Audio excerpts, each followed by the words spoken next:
আপনারা যখন ফোনে কোনো অ্যাপস ডাউনলোড করেন সেই অ্যাপসগুলো পরবর্তীতে যখন ডিলিট করে দেন সেই অ্যাপসগুলো কিন্তু ডিলিট হয় না, আপনাদের ফোনে কিন্তু থেকে যায়, যে কারণে আপনাদের ফোন কিন্তু অতিরিক্ত গরম হয়ে যায় অথবা স্লো কাজ করে।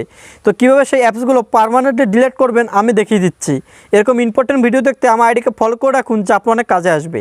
তো চলুন আপনাদের দেখিয়ে দিচ্ছি। আপনাদের ফোন থেকে প্লে স্টোরটি ওপেন করবেন। ওপেন করার পর উপর দিকে এই প্রোফাইল ফটোটির উপর ক্লিক করবেন। তারপর এখান থেকে ম্যানেজ অ্যাপস অ্যান্ড ডিভাইস এই লেখাটির উপর ক্লিক করে দিবেন। তারপর এখান থেকে ম্যানেজে ক্লিক করবেন। তো এখানে দেখতে পাচ্ছেন ইনস্টল, জাস্ট এই অ্যারোসিনের উপর ক্লিক করে এখান থেকে নট ইনস্টলের উপর ক্লিক করে দিবেন।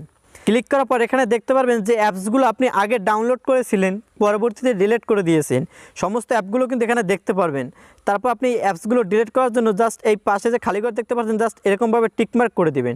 টিকমার্ক করে দেওয়ার পর উপর দিকে জাস্ট এই লোগোটির উপর ক্লিক করবেন। তারপর এখান থেকে রিমুভে ক্লিক করে দিবেন। ক্লিক করার পর এই অ্যাপসটি কিন্তু এখান থেকে রিমুভ হয়ে যাবে। এরকমভাবে আপনার